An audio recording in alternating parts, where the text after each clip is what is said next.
vous recevons pour une chaîne internet qui s'appelle Thinkerview. Nous sommes en direct. On vous reçoit dans le cadre de votre activité autour de la science, l'écologie, l'économie et même la politique pour vous, Pierre Laroutourou. On va commencer par Jean Jouzel. Jean Jouzel, est-ce que vous pouvez vous présenter succinctement, s'il vous plaît? Oui, succinctement. J'ai consacré toute ma vie à la recherche, en fait. Je suis chercheur sur l'évolution du climat. Et j'ai commencé il y a une cinquantaine d'années. Mais depuis, je m'intéresse aussi au climat, mais aussi, aux aspects, aux conséquences de ce réchauffement climatique et aux aspects sociétaux. Je suis, par exemple, membre du Conseil économique, social et environnemental. Je m'intéresse aussi aux liens avec les décisions politiques. Donc ça va au-delà de la simple travail de recherche. Mais c'est au cœur quand même de mes activités. La recherche est au cœur de mes activités. Vous êtes co-détenteur du prix Nobel de la paix. Donc on a eu, oui, c'est le GIEC. Donc j'étais vice-président du groupe scientifique en 2007, au moment où le GIEC a partagé le prix Nobel de la paix. Le groupe intergouvernemental d'experts sur l'évolution du climat donc a partagé le prix Nobel de la paix avec Al Gore. Voilà, donc c'est très important parce que cette idée du prix Nobel de la paix, c'est vraiment que si nous ne faisons rien pour lutter contre le réchauffement climatique, ce sera difficile d'espérer un développement harmonieux de nos civilisations. Et si on veut faire quelque chose, il faut être solidaire. Donc c'est ça le sens de ce prix Nobel de la paix, je veux dire. Il faut vraiment cette solidarité, ou sinon, nous allons dans le mur. Je ne suis pas du tout collapsologue, mais vraiment un développement harmonieux de nos civilisations serait très difficile. Pierre Laroutourou, est-ce que vous pouvez vous présenter succinctement? Oui, je voudrais en rajouter sur Jean, parce qu'il est trop modeste pour le dire, mais Jean Jouzel et Claude Lorius et puis un ou deux autres chercheurs sont à l'origine des découvertes fondamentales qui ont montré le lien entre le CO2 et le dérèglement climatique. C'était il y a 34 ans ou 35 ans, leur article qui montre qu'ils avaient analysé une carotte de glace. Il y en a qui étaient au pôle sud, ils avaient analysé la glace sur 180 000 ans. Ils ont analysé le gaz qui était enfermé là depuis 180 000 ans. Et ils ont montré le lien avec le réchauffement climatique. Et leur courbe était tellement évidente que tout le monde en a parlé à travers la planète, alors que d'habitude, des articles dans Nature, il n'y a pas grand monde qui en parle. Et que du coup, quelques temps plus tard, Ronald Reagan, Margaret Thatcher ont été obligés de créer le GIEC parce qu'on voyait bien qu'il y avait un énorme problème. Donc Jean est trop modeste pour le dire, mais c'est vraiment un très très grand chercheur, un gars adorable, un ancien footballeur, mais un très très grand chercheur. Et puis ça veut dire quand même que ça fait 35 ans en gros qu'on sait qu'il y a un problème, voilà. Et on ne fait rien, voilà. Et vous ne voulez pas vous présenter? Si, je n'ai rien à cacher. Je m'appelle Pierre Laroutourou, je suis ingénieur agronome. J'ai failli être chercheur, mais je ne l'ai pas été. Donc depuis très longtemps, je m'intéresse à l'avenir de la planète. J'étais un élève de René Dumont, le premier candidat écolo. J'ai eu la chance qu'il me raconte sa vie, tout ce qu'il avait fait au Burkina Faso, en Inde ou ailleurs. Donc ça fait très longtemps que je m'intéresse à l'avenir de la planète. Et puis on travaille avec Jean Jouzel, avec Michel Rocard et Stéphane Hessel. En 2012, on avait déjà lancé l'idée d'un pacte européen pour agir vraiment sur le climat et la biodiversité. Et puis depuis 2 ans, on a intensifié nos efforts avec Jean et avec quelques autres. On va commencer par une question qui n'est pas tout de suite technique, pour éviter de gaver nos auditeurs. Je voudrais avoir votre avis sur ce qui se passe autour de Greta Thunberg. Je voudrais avoir votre avis sur la levée de bouclier du gouvernement concernant Greta Thunberg. Je voudrais votre avis sur la levée de bouclier de certains scientifiques ou médecins qui tapent sur Greta Thunberg. Jean Jouzel. Oui, de façon très claire. Moi, je pense que c'est important d'avoir Greta Thunberg. Il m'arrive même de dire que, parce qu'on me pose souvent la question, pourquoi je répète les mêmes choses depuis, comme l'a dit Pierre, depuis une trentaine d'années ou depuis les années 80. Vous pleurez jamais, vous? Non, disons non, mais pourquoi une des raisons pour lesquelles nous n'avons pas été écoutés, peut-être que nous n'avons pas eu Greta Thunberg au début des années 2000, au moment du protocole de Kyoto. Voilà, donc je pense que c'est important que la mobilisation des jeunes, dans lequel Greta Thunberg a joué un rôle extrêmement important et pour moi très porteuse d'avenir. Donc je pense, et ce que dit Greta Thunberg, quand on dit qu'elle est catastrophiste, la seule référence qu'elle fasse, c'est vraiment écouter les scientifiques. Donc, et je crois qu'elle s'y tient. Donc personnellement, je suis très attaché et on voit bien, disons que... On a un scientifique ce soir. Qu'est-ce qu'elle redoute, Greta Thunberg?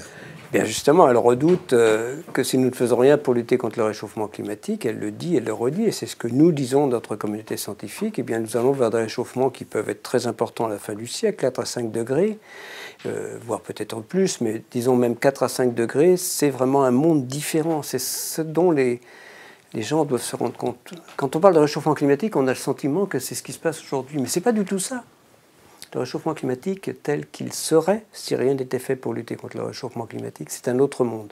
Je me souviens, il y a une vingtaine d'années, quand je disais, ça m'arrivait de dire que, eh bien, un jour, assez rapidement en France, on aura des records de température qui seront supérieurs à 45 degrés. Les gens souriaient, c'est très clair.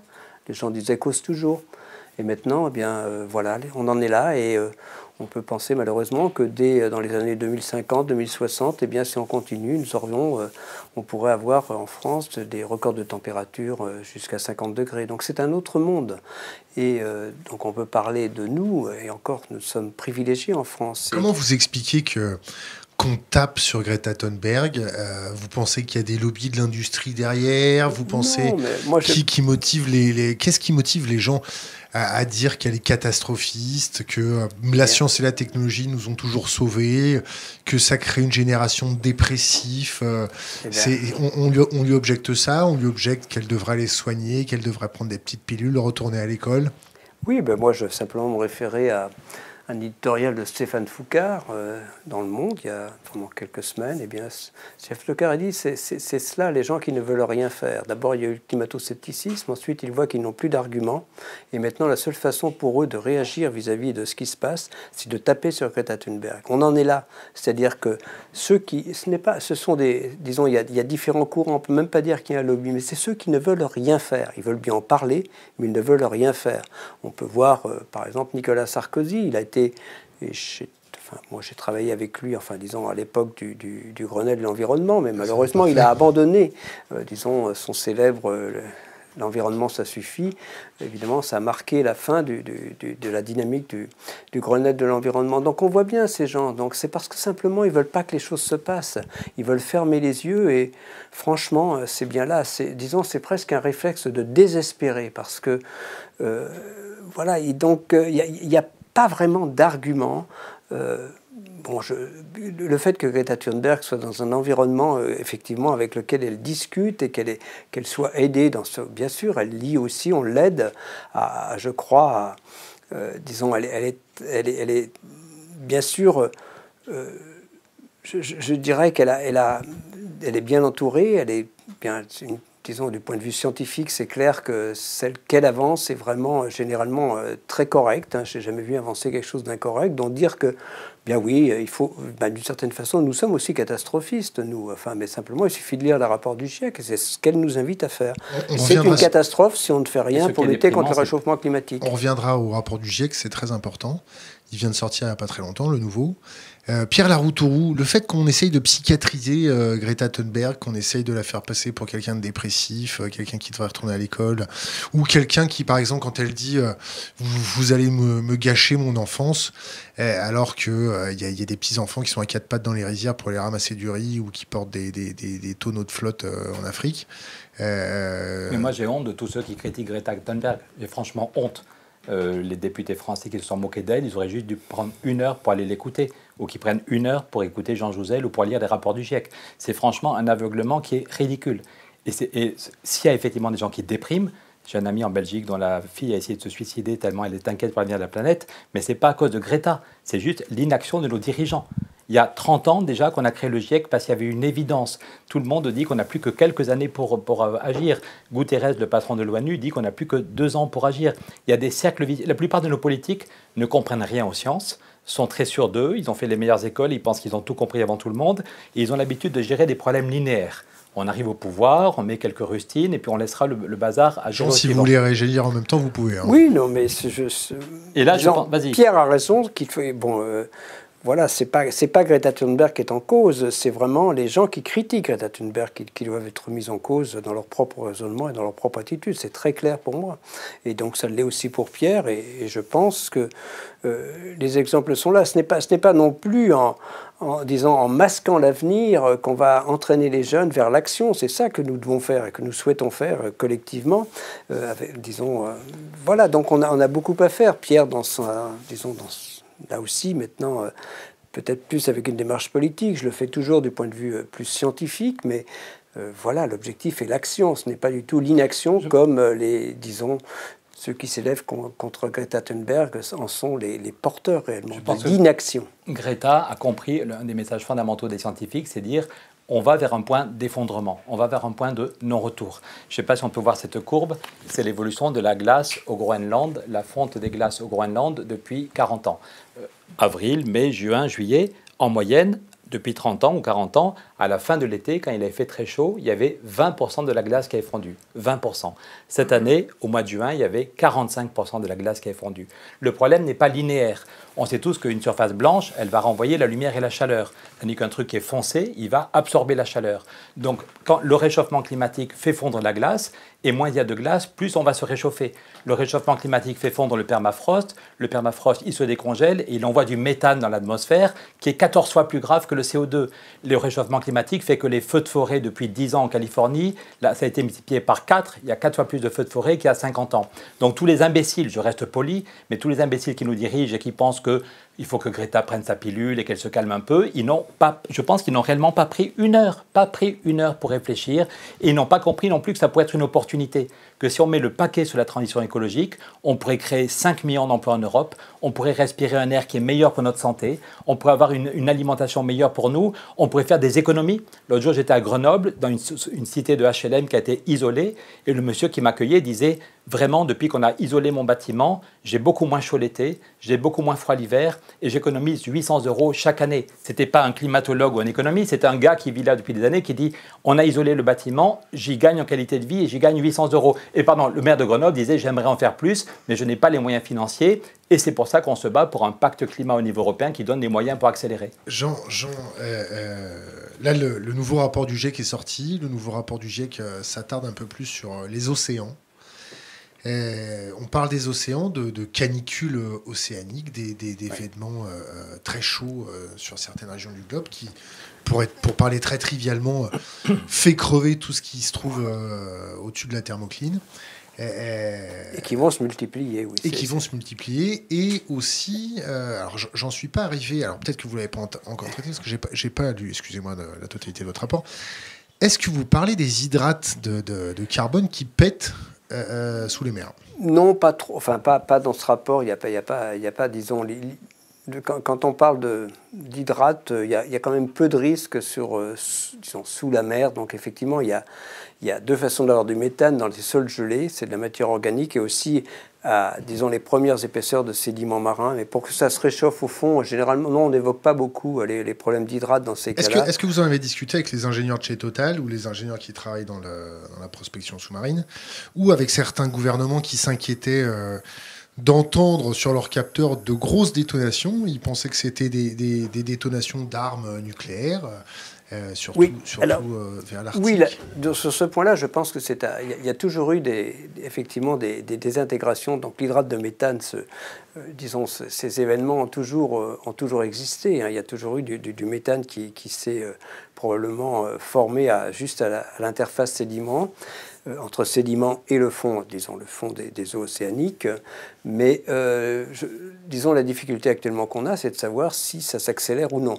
Donc le fait qu'on l'entende et qu'il y en ait actuellement ne veut pas dire que ça s'accélère. Donc pour le moment, il n'y a pas vraiment, je dirais, de panique par rapport à ces hydrates de méthane. On peut quand même voir qu'il y a 50 millions d'années, il est très probable que c'est ces hydrates de méthane qui ont été à l'origine d'un réchauffement relativement rapide. Donc ça a existé dans les passés géologiques, il faut être très attentif, mais c'est vrai qu'en termes de production de méthane supplémentaire, on est plus inquiet, enfin notre communauté est plus inquiète par rapport à la fonte des sols gelés disons en Sibérie ou dans l'Arctique canadien.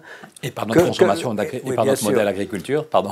C'est de loin, et ça c'est aussi une des points qu'il faut souligner.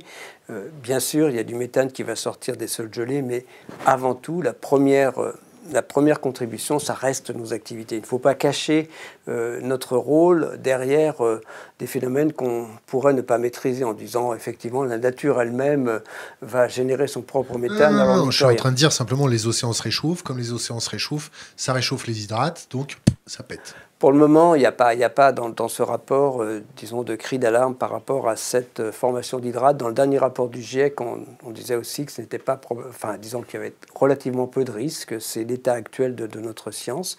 On verra, bien sûr, si l'océan si l'océan profond se réchauffait de façon importante, il y a ce risque qui deviendrait plus prégnant. Revenons sur l'état des glaces. Vous en parlez dans votre rapport. Un petit tour d'horizon. Un petit tour d'horizon de ce qui se passe actuellement. Bon, je pense que si on regarde, alors c'était bien dans ce rapport de regarder à la fois l'océan et la cryosphère, les glaces, l'océan et les glaces. Pourquoi? Bien parce que un des principaux dangers de l'océan, c'est quand même l'élévation du niveau de la mer. L'élévation du niveau de la mer, actuellement, c'est de l'ordre d'un peu plus de 3 mm chaque année. Ça s'est accéléré, hein. C'est pratiquement 2 fois plus rapide qu'il y a une centaine d'années, ou 50 ans même. Et donc, 3 mm chaque année, en fait, 1 mm lié à peu près, 1 mm lié au réchauffement de l'océan. L'océan se réchauffe, il se dilate, et puis pratiquement l'essentiel du reste lié à la fonte des glaces, à peu près, en 3 parties. Le Groenland, moi, quand on a commencé... disons, il y a une vingtaine d'années ou une trentaine d'années, on nous disait que le Groenland était à l'équilibre, c'est-à-dire qu'en gros, il ne perdait pas de glace, de volume, et depuis une vingtaine d'années, visiblement, il en perd. Ça contribue aussi avec l'Antarctique, ça contribue pratiquement pour la moitié de l'élévation du niveau de la mer chaque année. Et puis, il y a une partie aussi liée à la fonte des glaciers continentaux. Ceux des Alpes, ça ne joue pas beaucoup, mais l'Himalaya, les Andes, les glaciers de l'Alaska. Donc, disons, on a vraiment dans cette élévation du niveau de la mer un double indicateur du réchauffement climatique à travers le réchauffement de l'océan et bien sûr la fonte des glaces. Mais pour le moment, c'est un indicateur, ça a déjà des conséquences sur, disons, ça peut accélérer l'érosion dans certains endroits, mais ce qui nous attend, c'est vraiment terrible si on ne fait rien pour lutter contre le réchauffement climatique. C'est cela en termes d'élévation du niveau de la mer, de fonte des glaces, c'est ce vers quoi nous allons. Ce vers quoi nous allons, c'est quand même... probablement 1 mètre, si on ne fait rien d'ici la fin du siècle, d'élévation du niveau de la mer, des grandes villes qui seraient vraiment mises en difficulté. On peut penser de New York, Tokyo, Calcutta, Bombay, bien sûr Dhaka, mais Bangkok. Ouais, donc il y a des régions en France. Non, mais en France, on est disons, la Camargue en France, disons, il y a des régions... Est-ce que vous parlez de la salinisation des sols? Oui, bien sûr. Ça, c'est un des autres points parce que les eaux pénètrent, l'élévation du niveau de la mer se traduit par une salinisation des sols dans les régions côtières. Et ça, c'est extrêmement négatif par rapport à l'agriculture. Ces sols, disons, perdent leur productivité. Et donc, il y a beaucoup d'effets d'élévation du niveau de la mer. Ils sont quand même tous négatifs en termes de protection des infrastructures. De plus en plus, certains pays pensent à redonner des terres à la mer. Et donc, il faut bien comprendre qu'on en est rendu là dans cette région. Il ne sera pas possible de protéger des grandes villes contre 1, voire 2 mètres. C'est plutôt 3 mètres à la fin du siècle prochain. Donc, ces infrastructures sont toujours là. Et puis, si rien n'est fait pour lutter contre le réchauffement climatique, c'est la fonte du Groenland à échéance de quelques siècles. Et là, ce sont 7 mètres supplémentaires d'élévation du niveau de la mer. Une dernière question pour vous, Jean. Est-ce que vous parlez des chaînes de volcans en Antarctique qui pourraient se réactiver parce que l'Antarctique perdrait de sa calotte glaciaire? Là, pas non plus dans ce rapport, mais l'Antarctique ne perdra pas... Enfin, l'Antarctique de l'Est, cette chaîne, elle est entre l'Antarctique de l'Ouest et l'Antarctique de l'Est, hein, largement, les montagnes transantarctiques, justement. Mais non, heureusement, l'Antarctique, c'est 60 mètres d'élévation du niveau de la mer. Il y a une partie de l'Antarctique de l'Ouest, où il y a 4 à 5 mètres d'élévation du niveau de la mer. Bon, c'est, disons, proche de l'Amérique du Sud, cette partie-là. Eh bien là, elle est plus fragile, mais l'Antarctique de l'Est, disons, ça, c'est près de 60 mètres d'élévation du niveau de la mer, est quand même très froid. Il n'y a pas de fusion dans les régions côtières, ce qui n'est pas le cas au Groenland. Donc on voit bien cette fusion dans les régions côtières. Il n'y en a pas dans l'Antarctique de l'Est parce qu'il fait quand même moins 20, disons, des températures trop froides. Donc non, il n'y a pas de... Enfin, bien sûr, si l'Antarctique fondait, mais ça n'arrivera pas à échéance prévisible, ça jouerait, évidemment, ça libère, hein, bien sûr, on a vu ça d'ailleurs là aussi dans le passé, le fait d'avoir une calotte glaciaire qui libère des contraintes peut effectivement être à l'origine d'un volcanisme plus important. Pierre, ça me paraît très sexy comme programme. Oui. La réponse des politiques... Pardon, je peux en rajouter, pardon, parce que vas-y. À votre demande, Jean vient de parler du dernier rapport, mais moi je ne suis pas climatologue, mais j'ai passé 2 jours à Bamako il y a quelque temps, au Mali, et il vous explique, tout le monde s'en fout, mais que la sécheresse que vit le Sahel en ce moment, on n'a jamais vu une telle sécheresse. Voilà. En Inde, l'été dernier, Jean a dit qu'on avait des canicules. En France, on a eu 45 degrés. Hein. Et en Inde, il a fait 50 degrés. Et on nous explique qu'il y a plusieurs grandes villes d'Inde qui, dans 4 ou 5 ans, n'auront plus une goutte d'eau dans la nappe phréatique. Donc, évidemment, le dernier rapport est très sérieux quand on dit que l'eau va monter de 1 mètre et qu'il y a des villes qui vont être submergées dans 30 ans, 40 ans, 50 ans, parce que ce n'est pas linéaire. Il y a voilà. Mais je pense qu'il faut vraiment dire, et on revient à la question de Greta, elle a raison de dire qu'on n'a plus que quelques années pour agir et que sinon, de notre vivant, on va connaître la barbarie. Quand l'ONU annonce 150 millions de réfugiés climatiques dans 30 ans, 150 millions d'hommes et de femmes qui auront le choix entre crever sur place ou essayer de bouger pour essayer de survivre, à Bamako, ils parlent du sida climatique. Le vrai sida, le VIH, le virus du sida a fait des dizaines de milliers de morts en Afrique, mais ils disent que le climat va faire autant de milliers de morts et les gens auront le choix entre mourir sur place ou bouger. Quand l'ONU dit qu'il y en a 90 millions qui devront quitter l'Afrique, ils vont vouloir traverser la Méditerranée. Donc c'est aussi une des raisons pour lesquelles l'Europe devrait agir avec force. C'est pour ça qu'on se bat avec Jean et avec d'autres pour un pacte européen en disant il ne s'agit pas de se flageller, il s'agit juste de dire la vérité. Si on fait le bilan depuis 2 siècles, premièrement, l'Europe est la première puissance économique mondiale, et depuis 2 siècles, c'est nous qui sommes le plus gros émetteur de CO2. Maintenant, c'est la Chine ou les États-Unis, mais le bilan depuis 2 siècles, c'est nous. Donc, nous avons la responsabilité de... Et c'est trop facile de se moquer de Trump. Quand Merkel et Macron reviennent de New York et disent « à cause de Trump, on ne peut rien faire », c'est du pipeau. L'Europe a tous les moyens d'agir sur son territoire et de financer un vrai plan Marshall pour l'Afrique. Est-ce que vous deux, est-ce que vous défendez l'idée d'un statut spécial pour les réfugiés climatiques ? Et est-ce que vous avez perçu comme nous qu'il n'y avait pas beaucoup d'écho dans le milieu politique et scientifique ? Donc moi, je me suis intéressé, j'ai préfacé un livre sur les réfugiés climatiques. Voilà, donc il y a quelques années, on a beaucoup, mais ça n'a pas beaucoup progressé. Effectivement, certaines personnes se battent pour un statut de réfugié, donc ça serait important. On voit bien que les pays s'y opposent, parce qu'à partir du moment où il y aurait ce statut de réfugié, effectivement, ils ont peur de façon très claire. Voilà, ou même en Europe, hein, il n'y a pas du tout, il n'y a pas un soutien très fort pour donner un statut à ces réfugiés climatiques, parce que, bon, voilà, donc ça veut dire statut, ça veut dire aussi obligation d'accueillir, et on voit bien que quand on parle de dizaines de millions, certainement, peut-être d'une centaine de millions, ça dépend de l'échéance à laquelle on se place, évidemment. C'est aussi tout l'accueil qui est derrière. Et donc, non, je ne crois pas qu'il y ait beaucoup de pays qui soutiennent. Alors, évidemment, quand on parle de l'Australie, là, il y a eu carrément un refus hein, par rapport à, disons, des petites îles, parce que des petites îles commencent déjà à penser à aller s'établir autre part. Mais oui, moi je suis donc assez favorable à ce statut, mais ça ne progresse pas beaucoup actuellement, me semble-t-il. On a vraiment des dirigeants, je ne veux pas juger les personnes. J'adorais Václav Havel, et Václav Havel disait le rôle du citoyen n'est pas de juger les politiques, mais de dire la vérité. Et honnêtement, c'était tchèque. Václav Havel, tchèque, un grand homme de théâtre, et qui tout d'un coup s'est engagé. Il est un de ceux qui a fait que des millions de gens sont engagés pour faire tomber le mur de Berlin. Il disait, le rôle n'est pas de juger les politiques, mais de dire la vérité. Et honnêtement, je suis d'accord avec Greta pour dire, mais on vous en voudra à mort. Et je pense que on a toutes les preuves. Maintenant, je le répète, si le GIEC a été créé il y a 30 ans par Ronald Reagan, Margaret Thatcher, ce n'était pas des écolos, c'est qu'il y avait déjà une évidence. Il y a un bouquin qui vient de sortir qui montre comment déjà en 1979, il y a un rapport qui a été remis à la Maison-Blanche par les plus grands scientifiques américains. Ce n'était pas 3 rigolos qui avaient bu un café ensemble. C'était le conseiller scientifique de Kennedy, le conseiller scientifique de Johnson, qui avait bossé avec plein de climatologues et qui ont rendu en 1979 un rapport pour dire on va vers un dérèglement climatique dû à l'activité humaine. Et quand ce sera une évidence pour tout le monde, ce sera trop tard pour agir. Et le problème, c'est qu'à ce moment-là, quand il y a un consensus scientifique, c'était peu de temps avant que vous apportiez la preuve physique du réchauffement et du lien avec le CO2. Et le problème, c'est que Ronald Reagan arrive à la Maison-Blanche quelques mois plus tard. Et avec Ronald Reagan, il y a tous les lobbies du pétrole qui font tout pour dire peut-être que oui, peut-être que non. Et malgré ça, après ça, Reagan accepte le GIEC. Voilà. Donc on a perdu 40 ans.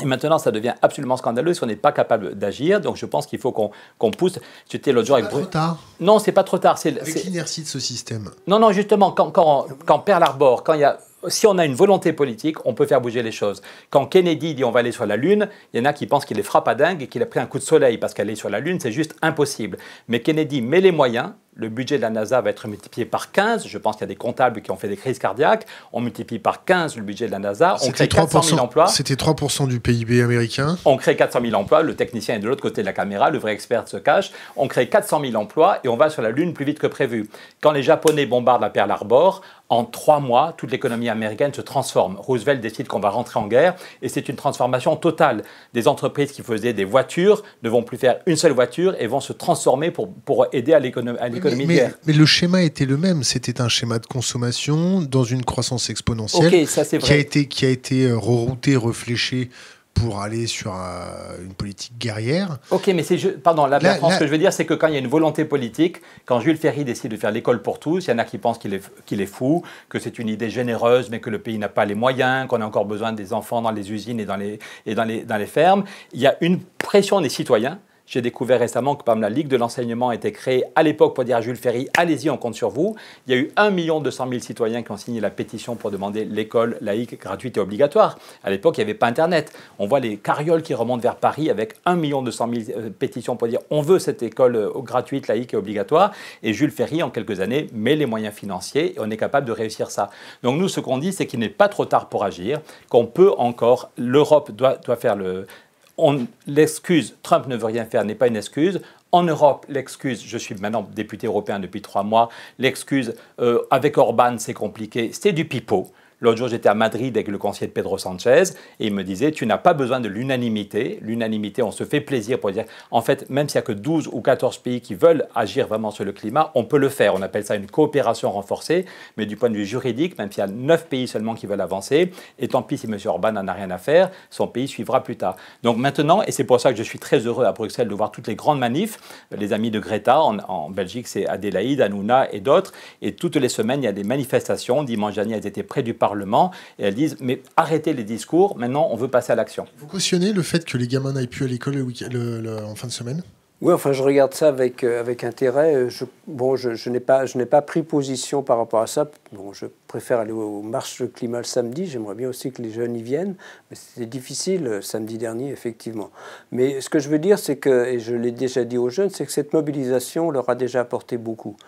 Quand on regarde les programmes...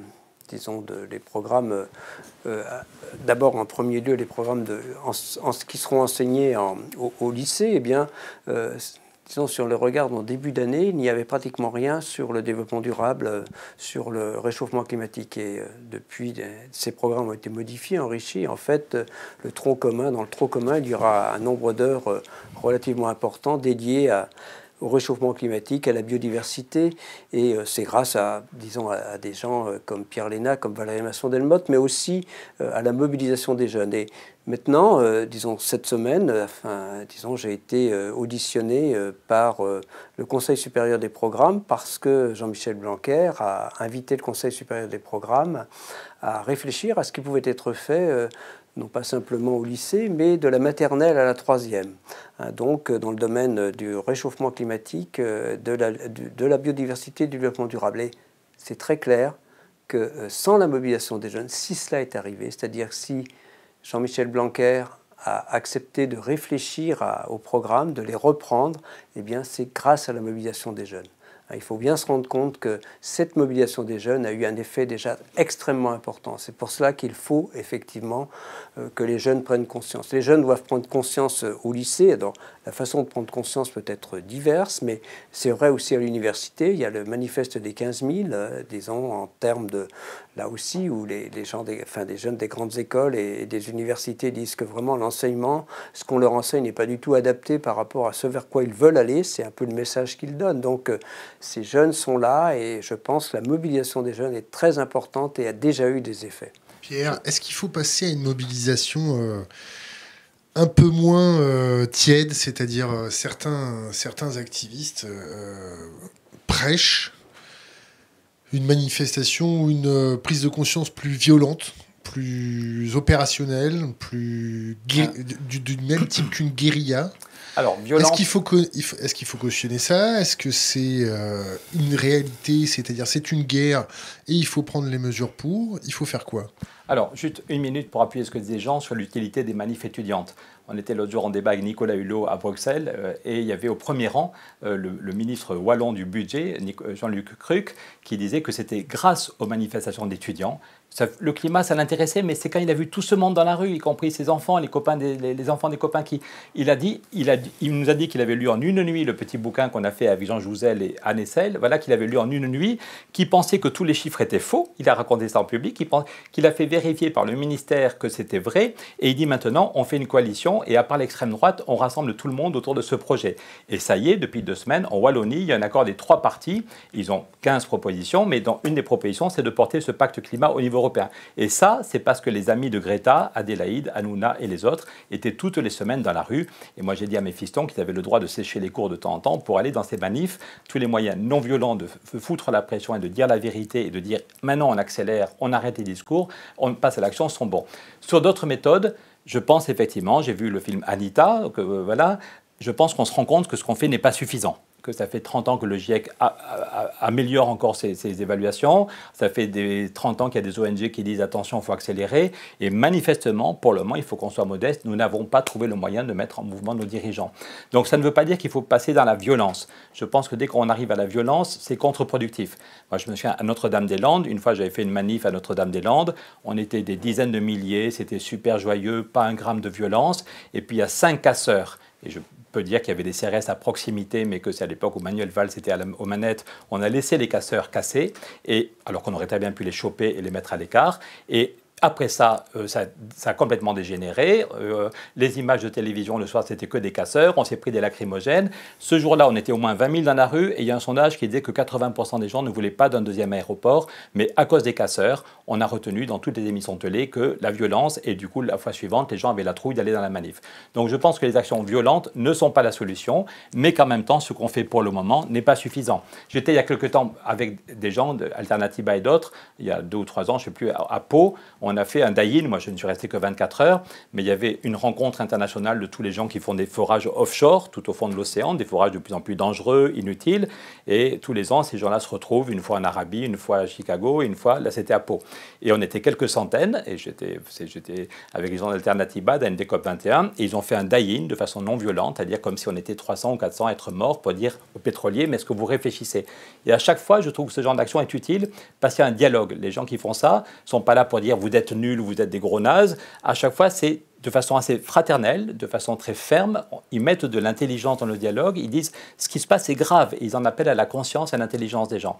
Donc, à Bruxelles, l'autre jour, il y avait en même temps, c'était super intéressant, dimanche dernier à Bruxelles, il y avait en même temps Adélaïde, les mouvements d'étudiants, il y avait un groupe de 700 chefs d'entreprise qui disent maintenant on veut agir vraiment pour le climat, il y avait des élus locaux, il y avait des ONG, et puis il y avait les gens d'Extinction Rébellion qui disent nous, on voudrait bloquer Bruxelles, on voudrait bloquer Londres ou Paris pendant une semaine. Et moi, du moment que c'est non violent, qu'on ne s'en prend pas physiquement aux personnes ou aux biens, je pense que tous les moyens de dire on n'a plus que quelques années pour agir, et ça pourrait être une opportunité. Si on prend au sérieux la question du climat, on peut vivre bien, créer des emplois, respirer un air plus pur. Tous les moyens non violents, je pense, pour pousser les dirigeants au courage. Le mur de Berlin, s'il est tombé, moi j'étais à Sciences Po en avril 89, le plus grand spécialiste de l'Allemagne nous a dit que le mur de Berlin était encore là pendant 50 ans. On n'avait pas le droit de rigoler. Par charité chrétienne, je ne donnerai pas son nom. Mais le mec, ce monsieur était sûr de lui. Voilà. Ce monsieur était sûr de lui. Et 6 mois plus tard, le mur de Berlin est tombé. Et si on avait attendu les grands chefs, je pense que le mur serait encore là. Mais ce sont des gens comme vous et moi. Ce sont des gens qui n'avaient jamais fait de politique, qui se sont dit maintenant, il y en a marre. Ce système est insupportable. Au début, ils étaient 3, ils étaient 30, ils étaient 3000. Et en quelques semaines, ils ont fait tomber le mur de Berlin. Donc je pense que dans les mois qui viennent, pardon, j'insiste, je pense que dans les mois qui viennent, il faut qu'on se donne les moyens de faire converger tous ces mouvements pour qu'on oblige les politiques à passer à l'action. On va faire converger. Ouais. Jean, quand on voit Bolsonaro,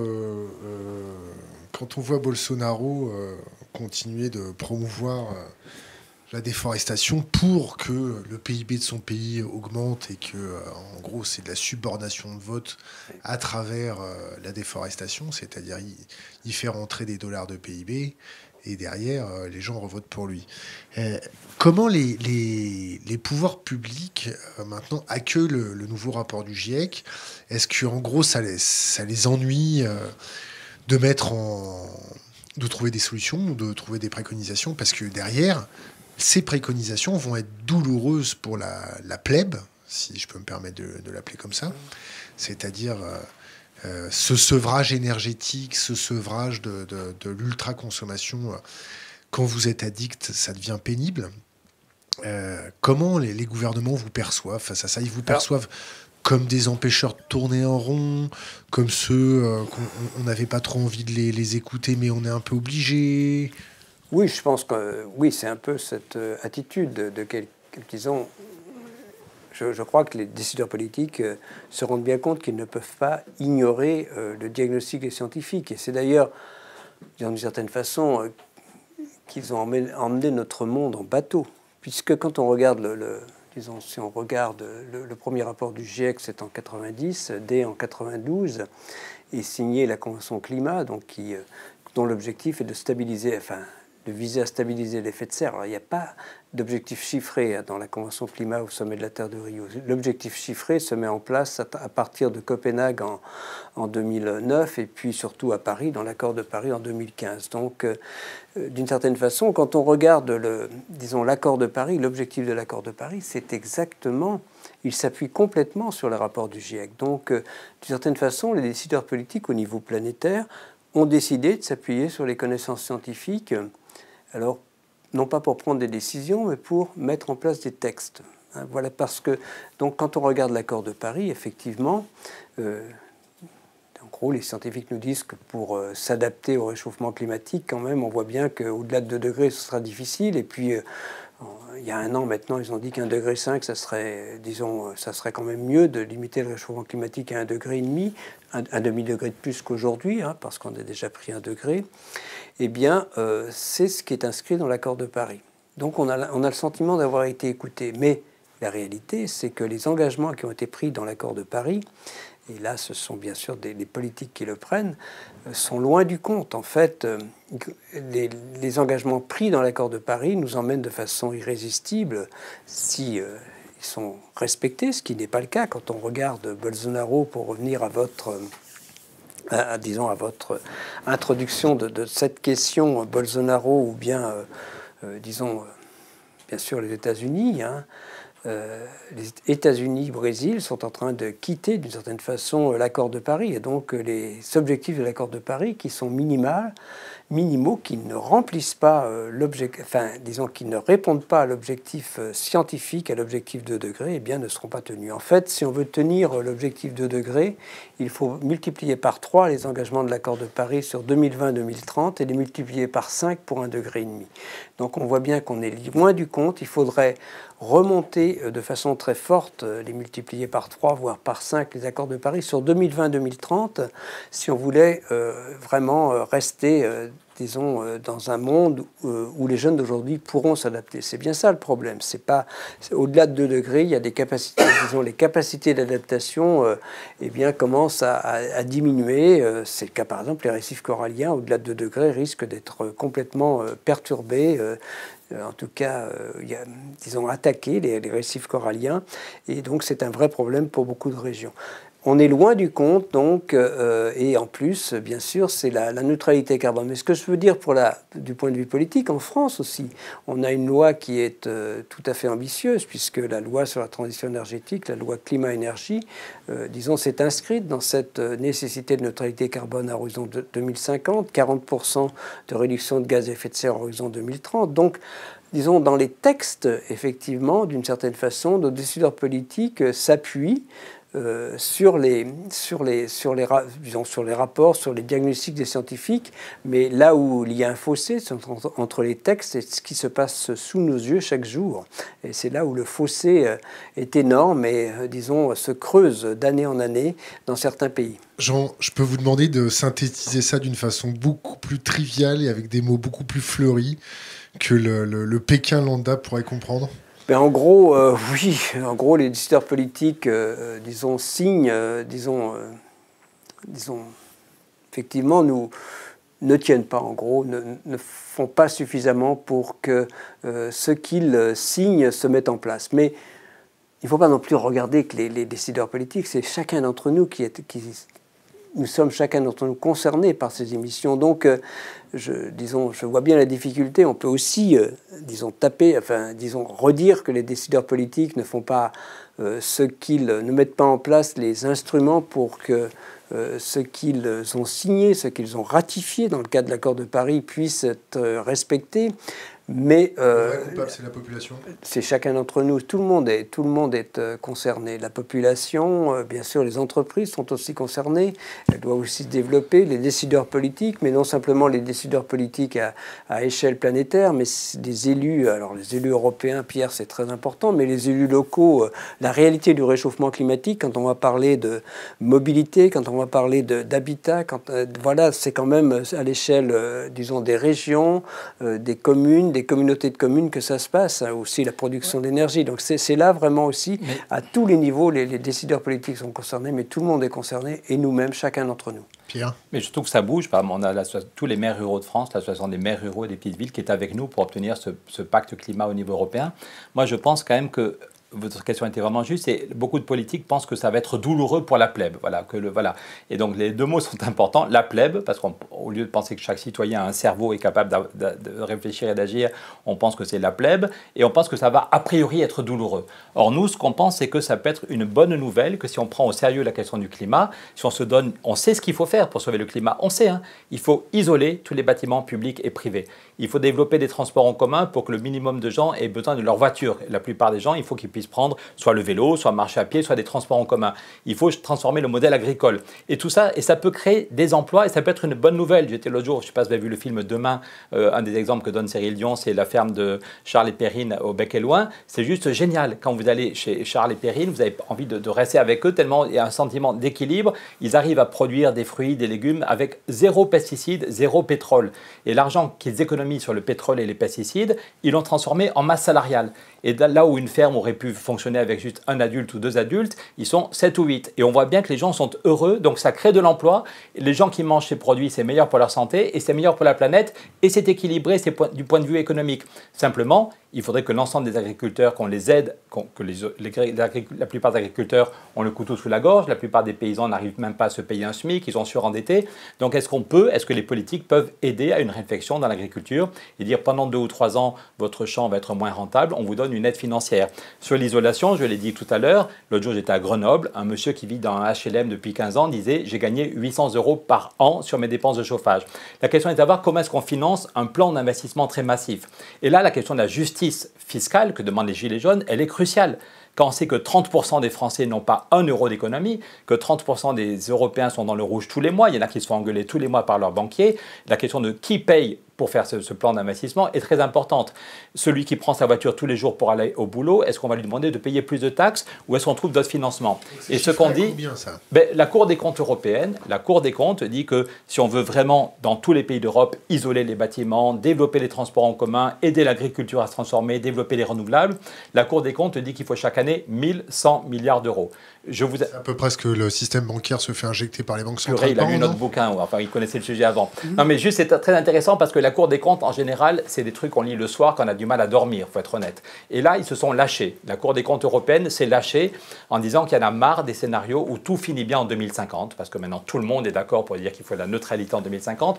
Et la Cour des comptes dit que ça n'est pas sérieux parce qu'en fait la Commission européenne compte sur une succession de miracles juste à la fin. Que tout d'un coup, en 2040, on va trouver le budget. Que tout d'un coup, en 2043, il y aura le saut technologique et que dans des pays laïques, on ne peut pas compter sur Sainte Rita et la patronne des causes désespérées, une accumulation de miracles à la fin. Donc la Cour des comptes dit à la Commission européenne, vous n'êtes pas sérieux. Vous n'êtes pas sérieux, ce n'est pas en 2040 que ça va se jouer, c'est dès l'année prochaine. Il faut trouver chaque année 1100 milliards d'euros. Et si on veut trouver 1100 milliards, nous, ce qu'on dit, avec Jean et avec d'autres, c'est qu'il faut obliger les banques et les assurances à stopper pour de vrai les investissements fossiles et à mettre tous leurs sous en 4 ou 5 ans vers ce qui est bon pour la planète. Raconte-moi ça, comment on fait pour forcer les banques à faire quelque chose? Eh bien, je te rappelle que la dernière fois qu'on a essayé de leur forcer à séparer les banques d'affaires et les banques de détail, ils nous ont regardés, ils ont bien rigolé, ils ont pris beaucoup de pognon pour sauver les banques, du pognon public. Et là, donc, on fait comment pour non, mais la question est est-ce qu'on a une volonté politique. Quand Roosevelt arrive volonté au pouvoir, politique dans la oui, même pardon, phrase. c'est un mot grossier, pardon. Attends. Mais moi, si on est là, c'est qu'on pense qu'on peut faire bouger les choses. Oui, Et oui. Non, mais si, il a raison. Moi, merci, Jean, je suis heureux de ton soutien. Non, mais on pense Mais que il faut attendez, essayer. je suis tout à fait sérieux. Ça ne se fera pas spontanément. Voilà, si on est là aujourd'hui, on est content, c'est qu'on pense qu'il y a besoin. Je suis député européen depuis 3 mois, je ne l'avais pas vu venir, mais j'en suis très heureux. Mais même comme député, je pense que s'il n'y a pas une pression des citoyens, ça ne va pas bouger. Tout est fait pour que les gens aillent voter une fois tous les 5 ans et qu'ils se rendorment tranquillou pendant 4 ans et demi. Et je pense que le rôle du citoyen, c'est pas seulement de voter une fois tous les 5 ans et d'aller dormir, c'est d'être vraiment très exigeant et de foutre une pression fraternelle mais très forte sur les dirigeants. Là, la campagne qui a été lancée l'autre jour en Belgique, c'est nos garanties, nos votes. Ceux qui étaient devant le Parlement, ils disaient on vous demande, les députés, de dire vous ne pourrez pas voter pour Ursula von der Leyen, vous ne pourrez pas voter pour la nouvelle commission le 23 octobre si on n'a pas des garanties chiffrées sur le financement. Donc, la volonté politique, c'est Roosevelt qui fait la séparation des banques en 3 mois. Les banquiers gueulent en disant que c'est un communiste qui va tuer l'Amérique, mais Roosevelt a fait la séparation des banques et ça a tenu pendant 60 ans. Ça s'appelle le Glass-Steagall Act et c'est des libéraux qui ont réussi à le foutre en l'air et depuis, on va de crise en crise. Un autre exemple plus récent, c'est quand Barack Obama fait la loi FATCA, c'était pas il y a 3 siècles, hein, Barack Obama, on l'a connu récemment, et pour lutter contre l'évasion fiscale, Barack Obama a fait une loi qui dit qu'aucune banque ne pourra travailler sur le territoire américain si elle n'est pas totalement transparente sur toutes les activités mondiales pour le fisc américain. Et là, c'est pareil, les banques disent que c'est un communiste et qu'il va tuer le business, et Barack Obama tient bon pendant 8 mois, et la loi FATCA est passée, et toutes les banques sont transparentes. Donc ce qu'on demande, c'est qu'au niveau européen, puisque Mme von der Leyen dit que c'est sa priorité le climat, on dit super, bravo, votre discours était formidable, et maintenant on passe au concret. Il faut une loi FATCA climat qui dit que plus aucune banque ou aucune assurance ne peut travailler en Europe dans les 5 ans qui viennent. Ce n'est pas transparente totalement sur toutes ces activités. Deuxièmement, on stoppe les nouveaux investissements bruns. Et troisièmement, en 4 ou 5 ans, on se désengage. L'autre priorité qu'on pousse avec Jean, c'est dire jamais il y a eu autant d'argent. Il y a 1 an, on a fait une réunion à l'Élysée à Matignon. Je ne donnerai pas de nom, mais quelqu'un nous a arraché des mains. Donc, la Cour des comptes dit qu'il faut 1000 milliards chaque année. Et c'était un de nos slogans avec Michel Rocard. On a expliqué, ou avec Stéphane Hessel, feu Michel Rocard ou feu Stéphane Hessel, mais on essaie de reprendre le flambeau. Notre slogan, c'était en 2008, quand il y a eu la crise financière, on a mis 1000 milliards pour sauver les banques. Et on devrait faire pareil pour sauver le climat. Mais certains rigolaient en disant « mais vous n'êtes pas sérieux, la Banque Centrale Européenne a fait ça une fois parce que c'était sinon l'effondrement financier, et jamais la Banque Centrale ne voudra recommencer. » Moi, je te dis tout de suite que tu n'es pas sérieux tout de suite. Hein. Mais ça, que je sois pas sérieux, la Banque Centrale Européenne, elle est remplie, gavée d'obligations, mais qui ne tiennent pas la route. Elle est en train de se poser des questions sur sa propre stabilité. Donc là, tu es en train de lui demander 1000 milliards. Non, pardon, je ne suis pas en train de lui demander, je dis juste, et la plupart des citoyens ne le savent pas, et même le ministre de l'économie wallon disait qu'il ne savait pas, et il y a 1 an, on a fait une réunion à l'Élysée et à Matignon, dans le cadre du lobbying en France, et quelqu'un de très haut placé à Matignon me l'a arraché des mains. Donc c'est juste que fin 2014, la Banque Centrale, je ne vous parle pas de 2008, situation d'urgence, je vous dis juste que fin 2014, là c'est comme ça. T'as pas dans ton micro. Pardon, fin 2014, la Banque Centrale annonce qu'elle va créer 1000 milliards. Quand j'étais petit, on appelait ça la planche à billets. Maintenant, on met des mots techniques pour que la plupart des citoyens se disent « je n'y comprends rien, je vais dire des bêtises, vaut mieux pas que je me mêle », mais c'est bien ça. Et au total, la BCE a créé 2600 milliards d'euros à peu près en 3 ans. 2600 milliards d'euros en 3 ans, dont 90% est parti à la spéculation. Donc nous, ce qu'on dit avec Jean et d'autres, c'est est-ce qu'on continue à donner toujours plus d'argent pour les banques et la spéculation, ou est-ce que cet argent pourrait aller pour financer les transports en commun, pour financer l'isolation de nos maisons et de nos écoles? Bon, là, on a notre politicien qui parle, il est regaillardi, il est courageux, il est plein d'espoir. Bon, là, on va parler un peu entre scientifiques. Oui. Vous n'avez pas l'impression qu'ils brassent tous un peu du vent et qu'ils sculptent un peu de l'air chaud pour faire un parallèle avec le réchauffement climatique? Parce que c'est très beau. On va trouver des solutions, on va faire pipi dans la douche, on va se laver les dents, on va fermer le robinet. Mais toute cette industrie qui a mis 50 ans à émerger, toutes ces barrières psychologiques, toutes ces adhérences de consommation, tous ces modèles de croissance qu'on a bétonné dans la tête des gamins, on a bétonné dans la génération des trentenaires, des quarantenaires, cette inertie sociétale, cette immaturité. quand le scientifique voit ça, quand il se balade dans la rue, qu'il voit des zombies. Donc, oui. Alors, oui, j'ai quand même parlé de... Je me veux provoque. Hein. Non, mais c'est très bien. Alors, est-ce que le citoyen peut effectivement contribuer par sa réflexion, par ses propositions à effectivement... disons clairement, à changer de mode de développement, parce que c'est bien de ça dont on parle quand même. On peut parler d'efficacité énergétique, c'est faire les mêmes choses avec moins d'énergie, c'est très bien, mais il faut aussi parler de sobriété, c'est très clair, on n'y arrivera pas sans. Et alors, la question est posée, puisque, disons, à partir de la semaine prochaine, va se réunir la Convention citoyenne pour le climat. Donc, c'est organisé par le Conseil économique, social et environnemental. Donc, je suis membre du Conseil de gouvernance. Donc, on travaille depuis 2 mois sur la préparation de cette Convention citoyenne. Thierry Pêche, Laurence Tubiana président ce comité de gouvernance. Voilà, ça va commencer dans une semaine maintenant. Et effectivement, je crois, un test grandeur nature pour voir si ça va se dérouler pendant quelques mois, 4 à 5 mois, et puis, disons, les propositions qui seront faites. La question qui est posée à ces citoyens, c'est une France miniature, tirage au sort. Les 150 citoyens seront là. Voilà. Il y a Cohn-Bendit dedans. Le hasard fait bien les choses. Oui, le hasard. Alors, non... Cohn-Bendit a été effectivement appelé, mais il a refusé, semble-t-il. Mais c'est vrai que le tirage au sort a bien fait les choses, puisque Daniel Cohn-Bendit, on nous a dit qu'il avait été appelé, effectivement, mais qu'il a refusé d'être dans ce panel de citoyens. Donc ça aurait été effectivement bien, peut-être, qu'il soit là, mais voilà, les 150 citoyens seront là, et effectivement, ça va être organisé autour des grands thèmes, se loger, se nourrir, se déplacer, disons, produire, consommer, puis aussi une réflexion transversale sur la taxe carbone, sur la fiscalité environnementale, et parce que justement c'est important. Ce qui est demandé à ces citoyens, c'est quelles mesures, quelles propositions feriez-vous pour nous mettre en avant pour que la France respecte ses engagements à horizon 2030. C'est une question très simple. En fait, on a déjà du retard. Et on voit bien que ce n'est pas simple de diminuer, alors ça fait pratiquement 25% par rapport à aujourd'hui, sur 10 ans.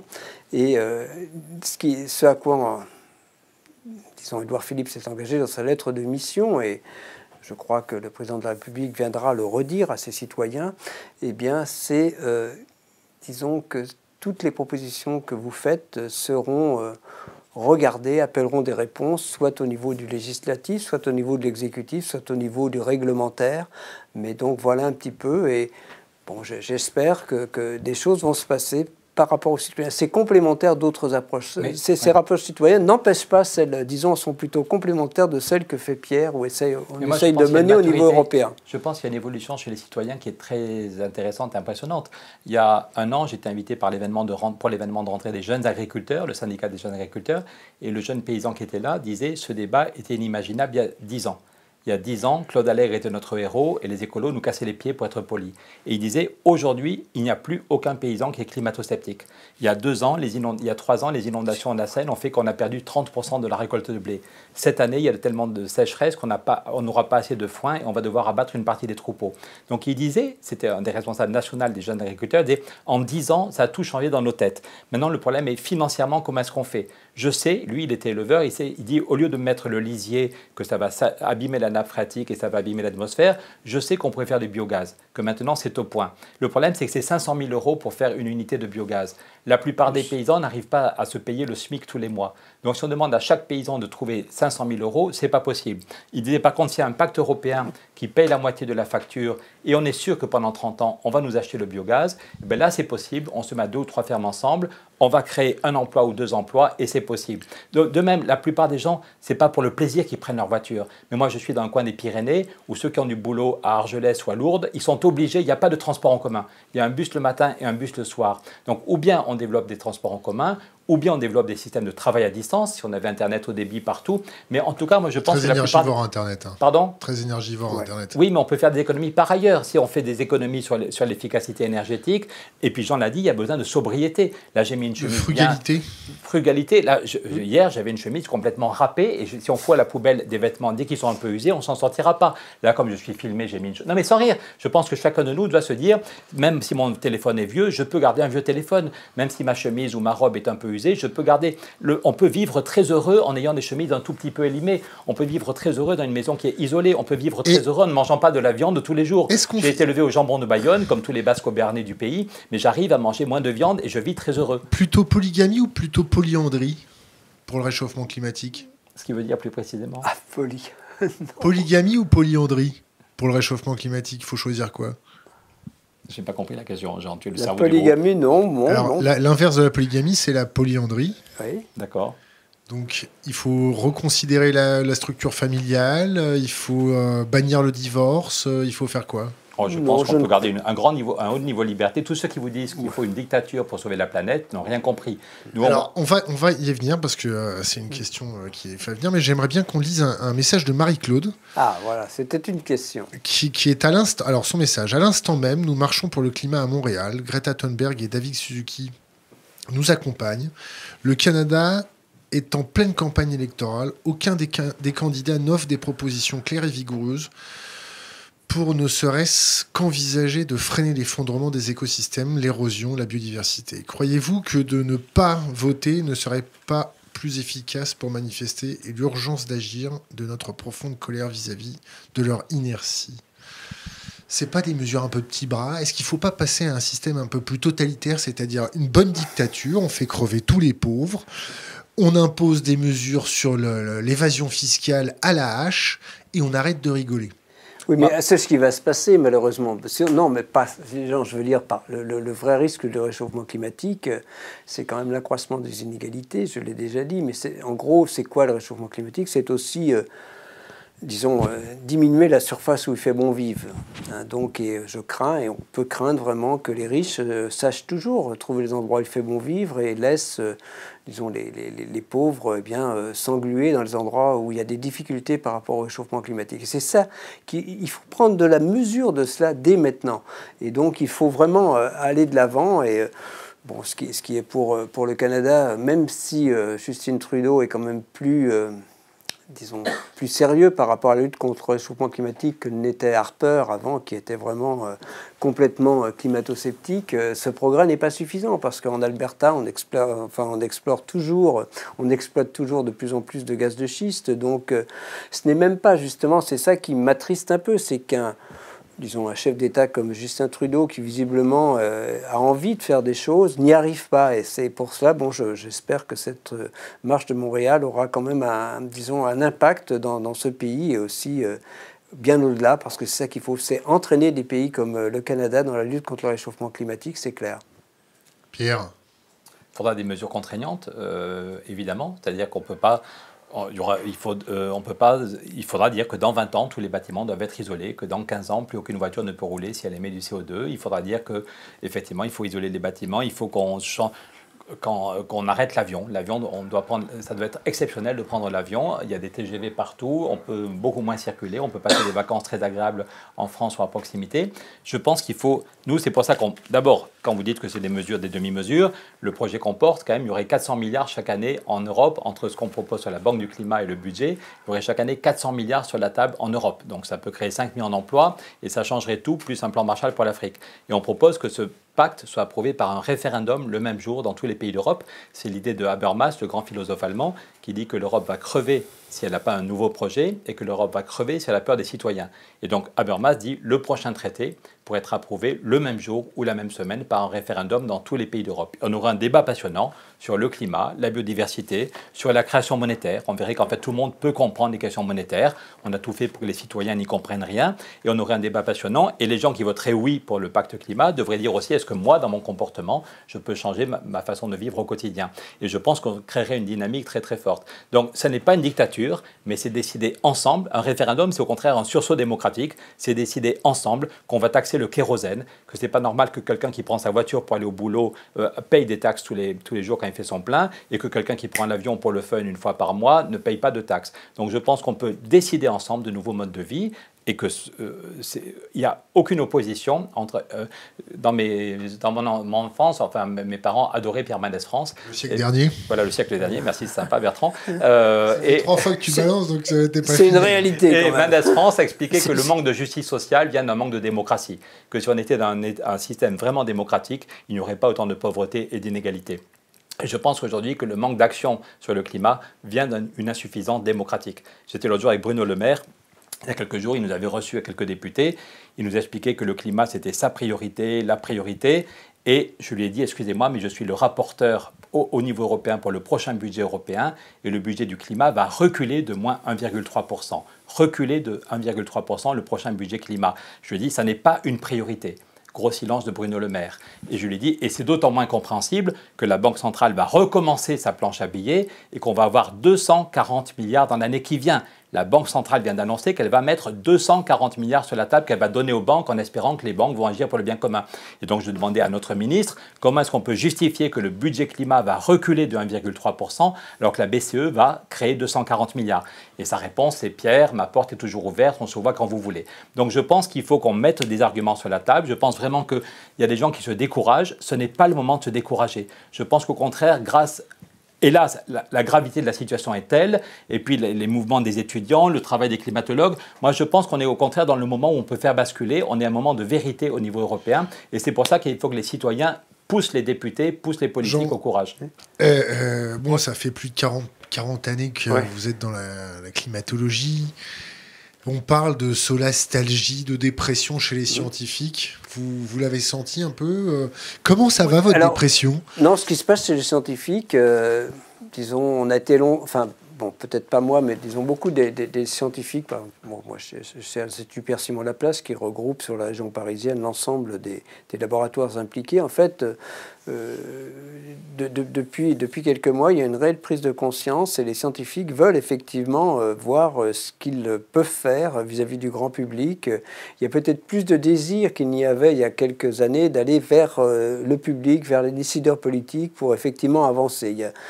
Il y a aussi des vraies initiatives dans les laboratoires. Il y a une réflexion qui se met en place, qui, disons, par rapport à notre positionnement de scientifique, c'est-à-dire cette idée qu'il ne suffit pas de simplement, disons, faire la science, même la dire, mais il faut aussi faire partie, être nous-mêmes dans l'action. Et donc, il y a beaucoup de scientifiques qui ont maintenant cette position. Et je crois que c'est quand même assez intéressant. On doit sortir de notre tour d'ivoire. Donc maintenant, par rapport à la question, je pense qu'il faut... moi, je suis... Bien sûr, je suis très attaché à la démocratie. On voit bien que, disons, on peut penser que des régimes totalitaires ou semi-totalitaires pourraient être plus efficaces, mais je crois qu'il faut aussi aller de l'avant avec la démocratie, que c'est possible. Et donnons l'exemple en Europe, justement. Ce que je souhaite, c'est que l'Europe réussisse simplement à respecter les objectifs qu'elle s'est fixés. En fait, neutralité carbone, c'est en France. Il y a 24 pays européens qui ont adopté l'idée de la neutralité carbone. J'espère qu'une des décisions sera quand même d'entraîner l'Europe vers la neutralité carbone à l'horizon 2050, faisons-le. Alors on peut toujours dire que ce n'est pas suffisant. L'Europe, c'est 10% des émissions, c'est vrai, ou un peu moins. Mais c'est synonyme de dynamisme économique de réussir cette transition. Et je suis de ceux qui pensent que ce dynamisme économique, finalement, irriguera l'ensemble de la planète. Et sérieusement, dans 10 ans, ce réchauffement climatique, si on a encore pris 2 dixièmes de degré, 2 ou 3 dixièmes de degré, 2 dixièmes certainement, eh bien, les gens commenceront sérieusement à réaliser que nous avons raison. Et commenceront, et il y aura vraiment une montée, non pas, enfin, disons, une montée je crois, de plus en plus de monde pour dire ce n'est pas possible. Ce n'est pas possible d'aller vers 4 à 5 degrés à la fin du siècle si nous sommes encore sur cette trajectoire. Si nous avons... Mais c'est bien cela, mais à un moment déjà, c'est ce que disent les jeunes, mais ça va, je pense que le réchauffement climatique va se poursuivre et que ce mouvement de fond, disons, de chacun d'entre nous, les citoyens, va prendre de plus en plus de place. Ce n'est pas acceptable. Et la colère qu'a exprimée Greta, cette idée, bien sûr. Dans la colère qu'a exprimée Greta à l'ONU, je pense qu'on sera des millions à avoir de la haine en disant « mais purée, vous n'avez rien fait, vous le saviez ». Ce que je dis à mes collègues députés, c'est qu'on aura honte de nous. On se fera engueuler par nos enfants, mais chacun de nous aura honte en disant « je savais, nous aurions pu agir ». Et je répète, ça pourrait être une opportunité. Mais il faut juste avoir le courage de mettre la finance au service du bien commun. Les dividendes n'ont jamais été aussi... Je vous ai montré l'argent de la Banque centrale, mais j'ai encore 2 graphiques à vous montrer. C'est montrer comment il n'y a jamais eu autant de dividendes. Vous voyez, ça c'est une courbe, c'est les bénéfices non réinvestis, c'est les dividendes, voilà. Et dans le même temps, on baisse l'impôt sur les bénéfices. Moi, quand j'étais petit, l'impôt sur les bénéfices était à 45%, et maintenant on est tombé à 19% en Europe. Depuis que l'Angleterre est rentrée, c'est à qui va baisser le plus l'impôt sur les bénéfices. Alors qu'aux États-Unis, de Roosevelt jusqu'à Trump, l'impôt sur les bénéfices était à 38%. Donc on nous dit qu'on n'a pas d'argent pour financer la transition écologique, mais il n'y a jamais eu autant de bénéfices et jamais eu autant de dividendes. Le Figaro, le journal de l'ultra-gauche, a mis l'autre jour, les dividendes augmentent de plus 23% en un an, plus 23%. Et à cause de notre bêtise, ce n'est pas le reste du monde, c'est juste la concurrence qu'on s'impose entre pays européens. On a divisé par 2 l'impôt sur les bénéfices. Donc juste, nous, on propose 2 choses très simples. Dire l'argent de la Banque centrale, au lieu d'aller à la spéculation, il pourrait aller dans une banque du climat pour financer, que tous on soit aidés pour isoler nos maisons, pour faire des transports en commun. Et puis on va demander un petit effort aux actionnaires. Quand les dividendes explosent, on ne touche pas les artisans, on ne touche pas les PME, mais les autres, on va faire un impôt européen sur les bénéfices qui va cracher 100 milliards. Et on aura tous des subventions. Et les Indiens et les Chinois qui font de l'électricité avec du charbon. Eh bien, on peut mettre en même temps une taxe carbone aux frontières. Et puis, en même temps, je pense que ce qu'a dit Jean est très important, il peut y avoir un effet de contagion. Parce que si on attend que TAFTA, tout ça. Mais on peut tout mettre sur la table. Je pense effectivement que c'est en train de bouger. Même Emmanuel Macron qui explique qu'il faut revoir l'accord avec le Mercosur, parce qu'effectivement, on voit que et que nous sommes co-responsables.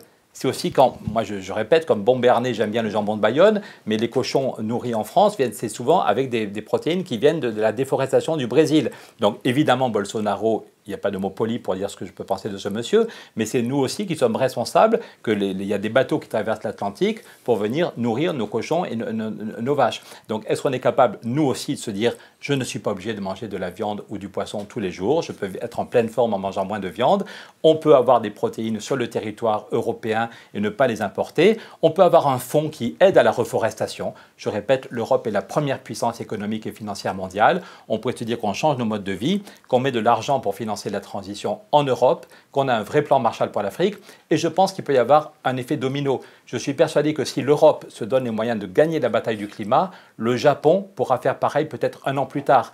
Au Japon aussi, il y a des catastrophes climatiques monstrueuses. Tous les mois, il y a des catastrophes qui font des morts et qui sont à la une de l'actualité. Et le Japon a aussi une banque centrale qui fait beaucoup trop d'argent, qui va à la spéculation. Donc je suis persuadé que, ne serait-ce que si 12 ou 13 pays d'Europe, je répète, on n'a pas besoin de l'unanimité pour avancer. Si quelques pays d'Europe décident de prendre le taureau par les cornes, on peut avoir un effet de contagion. Et puis dans quelques années, celui ou celle qui va remplacer Trump se dira « on était bien couillons de ne pas faire pareil. Nous, aux États-Unis, on est tombé en récession. Et l'Europe, ils vivent bien et ils créent des emplois. » D'accord. Créer des emplois pour consommer. Non, créer des emplois pour isoler. Pardon, ayons un débat serein. La consommation n'est pas la solution. Est-ce que j'ai pas l'air serein? Est-ce que j'ai l'air serein? Non, pardon. Créer des emplois n'est pas forcément une mauvaise chose. Ici, on est 5 dans la pièce, on a tous un boulot correct et un revenu correct. On est 8, il y a Pierre, Paul, Jacques, d'accord? On va arrêter de donner des infos. Ok, d'accord. 2e édition. Ok, donc ce que je veux dire, c'est que créer des emplois dans un pays où il y a quand même plus de 5 millions de chômeurs n'est pas une mauvaise chose.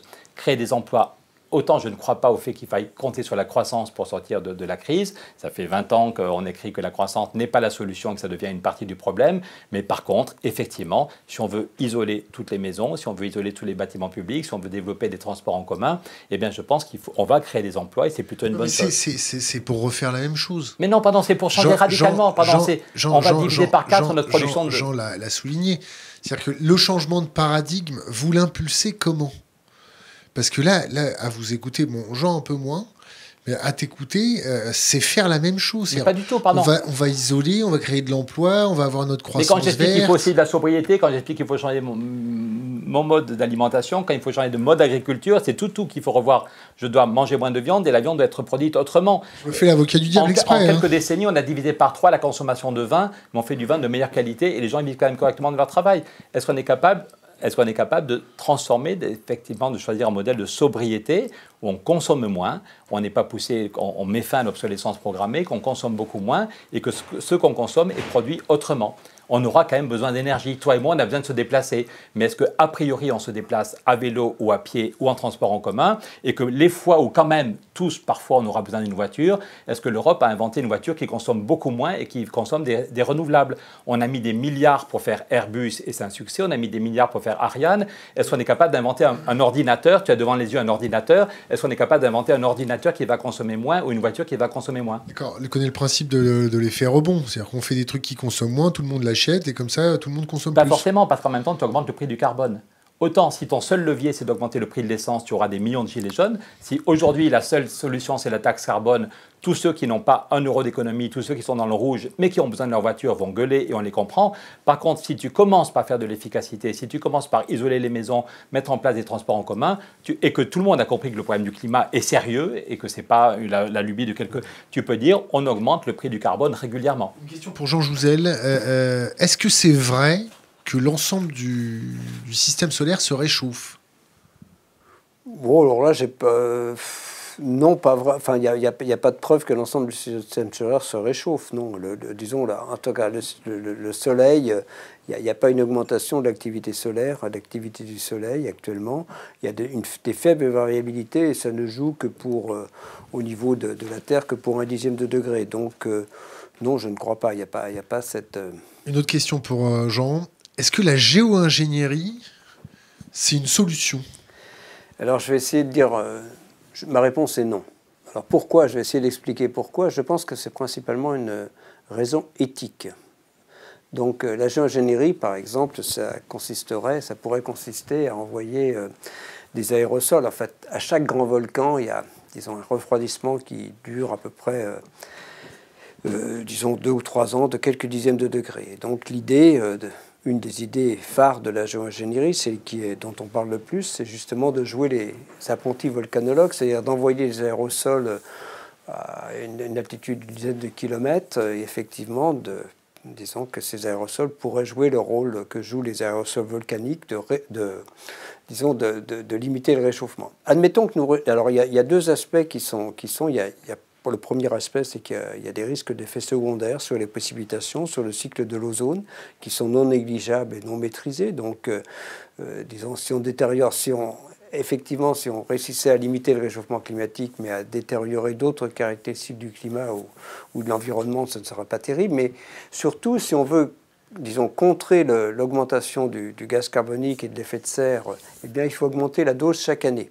Chaque année, il faudra envoyer de plus en plus, disons, d'aérosols dans la stratosphère. Et puis, si dans 20-30 ans, eh bien, pour une raison quelconque, géopolitique, technique, technologique, ou bien, disons, simplement une guerre, je dirais, eh bien, on est obligé d'arrêter cette injection, eh bien, les jeunes d'aujourd'hui prendraient le réchauffement d'1 degré, non pas en 30 ans, en 20 ou 30 ans comme on va le faire, mais plutôt en 3 ou 4 ans. Les conséquences seraient encore plus terribles. C'est-à-dire que c'est d'un égoïsme incroyable de la part de nos générations de commencer à faire de la géo-ingénierie. C'est-à-dire de mettre vraiment une épée de Damoclès sur les jeunes d'aujourd'hui. Par rapport, enfin, si j'étais jeune aujourd'hui, je me révolterais contre l'idée de la géo-ingénierie. Pour cette raison principalement éthique. Je pense que c'est... voilà, donc après, c'est la principale raison. Il y a aussi ces risques d'effets secondaires. Il y a d'autres méthodes qui sont envisagées, mais globalement, disons à titre en tout cas personnel, les scientifiques sont extrêmement, disons, n'encouragent pas, en tout cas le GIEC certainement, mais je n'y crois vraiment pas. C'est reculer le problème et mettre vraiment des difficultés sur les jeunes d'aujourd'hui encore plus. On leur demande de piéger, non seulement on leur demande de s'adapter à un réchauffement climatique qui risque d'être non négligeable, mais on leur demande déjà d'être en mesure de pomper, d'extraire une partie du CO2 de l'atmosphère. Vous voyez déjà comment on est égoïste. Si en plus on ajoute de la géo-ingénierie, eh bien c'est vraiment, je dirais, n'importe quoi de la part de nos générations. Il est 18h28, donc il nous reste 10 minutes. Il nous reste 10 minutes parce que Jean doit aller à l'opéra. Oui, c'est vrai. Est-ce que ça protège le climat, l'opéra? La culture, on peut parler de la culture en général. Je pense que je crois beaucoup à ce lien entre la démarche, disons, la démarche qui nous conduit à respecter notre environnement, c'est ce que nous essayons de faire à travers, et je dirais, bien sûr, la culture. Je crois que disons, on voit bien d'ailleurs, il y a aussi bien sûr tous ceux qui sont attachés aux cultures, disons, des pays qui souffrent. Par exemple, il y a des populations d'aborigènes qui souffrent peut-être plus de l'environnement, mais généralement, je pense que le développement culturel va plutôt en symbiose avec la prise en compte de la réalité des problèmes environnementaux. Je le pense sincèrement, et donc lire, se cultiver, regarder autour de soi ce qui se passe, c'est ça aussi la culture. Et donc cette culture, elle nous permet, je crois, de s'ouvrir sur le monde, et je pense que ça va plutôt main dans la main que le contraire. Je vous tiens encore pendant que vous avez la parole. Est-ce que vous pouvez nous conseiller 3 livres à lire et nous laisser un conseil pour les jeunes générations, et ensuite on donnera la parole à Pierre. Alors, 3 livres à lire pour... ça, c'est... oui, ça, c'était pas... bien sûr, on a... Bon, disons, avec Pierre, on a écrit aussi un livre qui est plus détaillé que celui-là, qui s'appelle « Pour éviter un chaos climatique et financier ». Autrement, j'aimerais... moi, j'aime bien plutôt les livres qui sont porteurs d'espoir, mais disons, par rapport à ce qui nous concerne. Mais il y en a peut-être... Bon, je n'ai pas de titre en tête, mais disons, j'aimerais bien qu'à travers la lecture, il y ait une prise de conscience de cette réalité du réchauffement climatique, des solutions qui peuvent être mises en œuvre, mais bien sûr aussi, je le redis, peut-être une ouverture plus générale des jeunes vers l'environnement en général. Mais je n'ai pas de titre particulier dans ce cas-là. Un conseil pour les jeunes générations ? Lire, s'intéresser à ce qui se passe autour d'eux, c'est cela qui est important. Et puis agir avec d'autres. Agir avec d'autres pour faire bouger les choses. Comme économiste, l'économiste allemande, je voudrais donner une autre raison d'accélérer et de se battre dans les mois qui viennent pour gagner la bataille du climat. C'est qu'il est très probable qu'on va vers une nouvelle crise financière. Certains journaux me présentent comme un des 5 qui avaient lancé la crise financière. En 2005, Dominique Strauss-Kahn se moquait de moi, donc il n'y avait aucun risque de crise. Strauss-Kahn m'avait humilié devant 400 personnes pour dire que je m'inquiétais pour rien. Et 18 mois plus tard, il y avait la crise des subprimes qui commençait. Et ça, c'est la courbe de la dette aux États-Unis. Je ne sais pas si on la voit, la dette totale, privée et publique. L'an dernier, il a fallu 2580 milliards de dettes en plus. Ça va cogner. 2500, c'est-à-dire c'est du jamais vu. Si vous allez sur Flow of Funds, vous tapez sur votre système informatique préféré Flow of Funds, et tous les 3 mois, la Réserve fédérale montre la dette privée, la dette publique, voilà. 2580 milliards. Donc Donald Trump dit que grâce à lui, il y a un peu de croissance, toujours la croissance, mais pour faire ça de croissance, maintenant il faut ça de dette. C'est un peu comme si votre voiture avait besoin de 3 litres d'huile tous les 200 mètres. Donc ça peut péter n'importe quand. Le plus probable, et maintenant une majorité d'économistes, et Bloomberg qui le dit, qui explique que 300 économistes sont consultés, qui pensent que ça va péter l'année prochaine. Donald Trump fait tout pour prolonger. Il engueule la Réserve fédérale pour essayer que la bulle prolonge jusqu'après les élections présidentielles américaines. Mais le plus probable, c'est que ça va péter dans l'année qui vient. Personne ne sait. Et le FMI nous dit que la prochaine crise peut avoir des conséquences 10 fois plus graves. Le FMI, le journal Les Échos qui cite le FMI, la prochaine crise peut avoir des conséquences 10 fois plus graves qu'en 2008. Donc tout ça nous pousse à dire qu'il faut complètement changer de modèle. Je remonte cette courbe parce que la fin de la courbe est flippant, ça peut péter. Mais la bonne nouvelle, c'est que pendant 30 ans, il n'y avait pas eu aucune crise entre 1950 et l'arrivée de Ronald Reagan. Vous voyez que la courbe était parfaitement stable. Et pourquoi est-ce que pendant 30 ans, il n'y avait pas besoin de dette? C'est parce qu'il y avait des régulations sociales. La première chose que fait Roosevelt, avant même Bretton Woods, avant de prendre 3 semaines pour reconstruire le système bancaire mondial, c'est Philadelphie. Il y a une photo magnifique où on voit Roosevelt qui signe avec les autres un texte splendide. Il n'y aura pas de paix durable sans justice sociale. Le travail humain n'est pas une marchandise qu'on peut brader. On ne peut pas baisser les salaires quand il y a trop de chômage. La pauvreté est un danger pour la prospérité de tous. Et le texte de Philadelphie dit que dans chaque pays et dans le commerce mondial, il faut des règles sociales. Ce n'est pas du pipeau si tous les hommes étaient des frères.